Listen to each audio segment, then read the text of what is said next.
Hey, I'm going to try this again because I just went live and the quality was garbage. So let's try this again. If you happened to join me last time, thank you. If you missed it, you didn't miss much. So sometimes technology is not our friend. Thank you for joining me today again. Uh, I am joining you today to discuss some common excuses. I know sometimes we call them reasons, but let's be honest, we know there's excuses as to why maybe you're not pursuing or achieving the goals that you want to as far as your health and wellness is concerned. If you're new here, my name is Heather. I'm the owner of HD Transformations. I am a personal trainer, nutrition, and lifestyle coach, and I specialize in helping female leaders prioritize self care without sacrifice. Today, I wanted to address a few of the things that I hear often when I talk to people about getting healthier, choosing healthier, making a change in their life. Some of them are pretty common. And I hope by sharing this with you, it helps you remove those as a barrier and allows you to move forward toward your goals without making excuses. The first one is a classic. I don't have time. Now, I know, I know. Raise your hand if you have oodles of extra time. Crickets, no hands, right? Drop a raise hand emoji if you do have oodles of extra time because I really want to give you some of my stuff to do. None of us do. We're especially now, life is starting to return to a faster pace, a full speed, where my calendar's filling up. I know for sure it's starting to more resemble more what it did a year ago than what it has the last 9, 10, 12 months. And it's a little crazy. It takes years to learn and understand the many facets of diet and exercise and mindset. And if you don't have a lot of extra time, oftentimes what you end up getting is the headlines, the snippets, the, quick 15-second bites of things. And you don't get the time or the energy or have the time or the energy to deep dive into the research, to read the books, to follow the experts. And when you don't do that, oftentimes your best intentions can backfire on you. You end up trying the newest, latest, greatest, whatever, and having it cause you more harm than good because you didn't execute it correctly or because you didn't know that that wasn't appropriate for you because you only read or learned, the surface level information. So, and trial and error can be time consuming as well. If you've ever tried something new, whether it's a new workout or a new diet or whatever, you do it for 6 weeks, 9 weeks, 12 weeks, and then you come to the conclusion that it hasn't worked. You not only have lost that time because you're doing it, but sometimes you have to go back and make up for that time because it did the opposite of what you were looking for. So it can take years to find the right thing by trial and error. You need someone to streamline it for you, to filter out the noise, to help you figure out exactly what is going to work for you, who knows the deeper information, not just the surface level stuff. I have had many clients come to me after they have tried everything. And one in particular just barely came to me recently. And she said that she tried another program and they put her on an eating plan, which actually led her to gain 25 pounds. That would have been cool if that was her goal. But unfortunately, her goal was the opposite of that. She was trying to lose fat, weight, and gain muscle. And now, not only has she lost that time in that program, but now, like I said, she's added on extra time because she has to get back just to score one before she can start to move forward from where she started.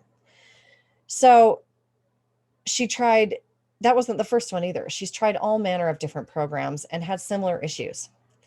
When I explained to her that my philosophy is to teach my clients how to eat to fuel their bodies for the lifestyle that they want to live so that they don't have to live with me and depend on me forever, she was really excited.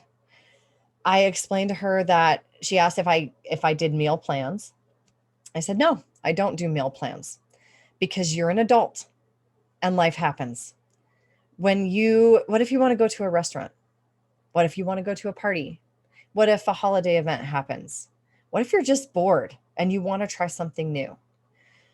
It's critical to learn what fuels your body so that you can make educated choices in those situations, not just for the 6 weeks of your plan or whatever, but for the duration of your life. I want you to learn what foods do what for your body and what is the optimal eating plan for your body forever. Another objection I hear or excuse is, I don't have money. I don't have that money. It's too expensive. Investing in your body is an investment for life. Getting healthy is an investment in your future. It's an investment in your longevity, and it's going to make you feel way better than the new pair of designer jeans or the Lulu leggings or that fancy latte. Those jeans and those leggings may make you look good because they tuck and pull and whatever in just the right places, but they don't do anything for how you're going to feel in 20 years, 30 years, 40 years. They don't do anything for what you're going to be able to do in 20 years. Investing in your body is about so much more. It's about taking care of yourself so that you can have the life that you want to live way down the road. Eating all organic, grass-fed, cage-free would be amazing. But sometimes it's just not realistic. If it was your priority, you would find a way. And you'd probably have to sacrifice some stuff to do it. I'm all about not sacrificing, remember? Self-care without sacrifice. I want you to find the happy medium. I want you to find a way to eat well and not have to give up a whole bunch of things in order just to be able to buy specific kinds of food. Eating well is affordable if you eat in season and if you eat whole foods. The processing and breaking down and putting it into a box, that costs money. And shipping fruits and vegetables that are not in season from around the world also costs money. So eat what's in season, source your protein locally. You'll get a much higher quality of meat for an affordable price. Plus, you'll be supporting local farmers, which that's always good to do. Exercise is free. So there's that. Knowing the right exercise to do is priceless. Remember those credit card commercials or whatever it was? You can either waste your time trying to find the right thing to do on your own or invest in a whole bunch of equipment, gadgets, gizmos, six-pack ab creators, or you can invest in expertise that will get you where you want to go right now. You don't need all those gizmos. You don't need all that equipment. You don't even need a gym membership. What you need is 10 square feet, maybe some resistance bands, and your body weight. And let's face it, most of us have a little bit extra of that to carry around, which there you go. There's your resistance training for right now. I had a client over the summer who was from Florida, and everything was shut down at that time. And the only place he had to work out was his back porch area, and he had resistance bands. Now, he was fully willing to invest in all this equipment. He was doing all this research, and I told him to save his money. Save your money for some really nice training shoes because that's important, and use what you have effectively. I gave him a workout that he could do with his resistance bands in his small space. And after he did that and saw how effective and efficient it was without all the other stuff, he was so excited because then he had that extra capital to invest in other things to benefit himself. So save your money and invest in the knowledge that helps you use all the stuff more efficiently and more effectively. The last objection is one that I hear almost on the daily. I need someone to make me do it. No, you don't. You need someone to hold you accountable. If you're dependent on someone to stand next to you and talk you through each move and every workout, you are not taking ownership of your own goals. In order to be successful with any goal, you must be the one to do the work. You are in charge. You are an adult.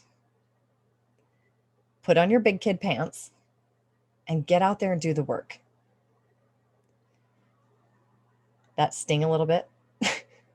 It was meant to. One of my most favorite clients that I've ever had never lifted weights out on the weight room floor. She'd gone to group fitness classes. And when we connected, we created a small plan for her that she could do in a little corner of the gym with a few weights. And she didn't have to walk around. She was super uncomfortable, but she was also determined. And she refused to allow the discomfort of being out in the gym with other people to stop her. In order to change your life, you have to be uncomfortable. Comfortable is what got you here, and it's what's going to keep you here. You need a coach to help you make a plan that works for your goals in your body. And you need a coach to help you determine how to most effectively lose the fat or gain the muscle. You don't need a babysitter. You don't need someone to hold your hand. If you feel like you need someone to hold your hand, you're not ready. No one but you can do this work. No one but you can make these changes. It's not about having enough time because you have plenty. It's not about having enough money because you have plenty. It's about being willing to be uncomfortable, and it's about being willing to invest in yourself. So it's going to take a hard look in the mirror and a stern conversation with yourself to determine the goals that you have and the changes that you want to make and what you're willing to do to get there. So go get your big kid pants, look in the mirror, get a little uncomfortable, and you're going to get there. And if you need some help, you know I love making people uncomfortable. You know where to find me.